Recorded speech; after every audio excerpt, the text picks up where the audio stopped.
অহা 16, 17, 18 জানুৱাৰী তাৰিখে শ্ৰীমন্ত শংকৰদেৱ নামদৰ্শ সমাজৰ পঞ্চদশ দ্বিবাৰ্ষিক অধিৱেশন বিশ্বনাথ চাৰিআলিৰ এই পবিত্ৰ স্থান মঘাই ওজা বিহুতলিত অনুষ্ঠিত হ'ব। ইতিমধ্যে আটাইকেইখন উপসমিতিৰ কাম পূৰ্ণ গতিত আগবাঢ়িছে।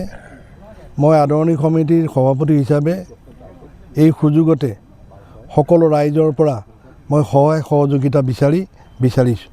আশা ৰাখিছোঁ ৰাইজৰ সহযোগত আমি এই অধিৱেশনখনি খুব সুন্দৰভাৱে আমি পৰিচালনা কৰিব পাৰিম। ধন্যবাদ। চাওক, আমি এগৰাকী কাৰ্যকৰ্তা হিচাপে দায়িত্ব পালন কৰিছোঁ। এটা দলত যিহেতু ৰাজনৈতিকভাৱে কাম কৰি আছোঁ, দলটোৰ নীতি নিৰ্দেশনা আমি সদায় পালন কৰি যাওঁ। আজি পৰ্যন্ত দলে যথেষ্ট সন্মান প্ৰদান মোক দিছে।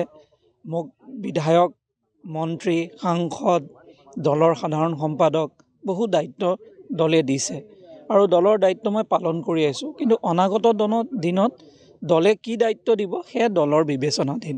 মাননীয় মুখ্যমন্ত্ৰী মহোদয়ে চেষ্টা কৰিছে অসমখনৰ সৰ্বাংগন বিকাশ কৰিবৰ বাবে।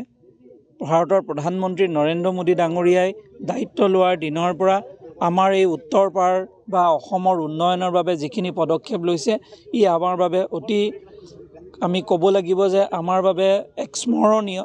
কাৰণ আমি বিশ্বনাথত যি হত্যা, হিংসা, উগ্ৰপন্থীৰে জৰ্জৰিত অঞ্চল আছিলে, আজি এক শান্তিৰ পৰিৱেশ।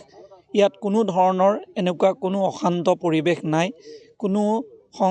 আজি আপুনি যদি চাই, কোনো আন্দোলন নাই, অসম বন্ধৰ দৰে ব্যৱস্থা আজি নোহোৱা হৈ গৈছে।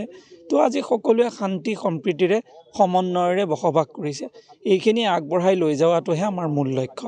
সেইবাবে আমি আশা কৰিছোঁ নৰেন্দ্ৰ মোদী ডাঙৰীয়াৰ নেতৃত্বত, ডক্টৰ হিমন্ত বিশ্ব শৰ্মা ডাঙৰীয়াৰ নেতৃত্বত আমি যাতে উন্নয়নক আগবঢ়াই লৈ যাব পাৰোঁ, সেয়া আমাৰ লক্ষ্য। ব্যক্তিগত কেতিয়াবা থাকিব, ব্যক্তিগতভাৱে যি দায়িত্বই পাম সেয়া পালন কৰিবলৈ চেষ্টা কৰিম।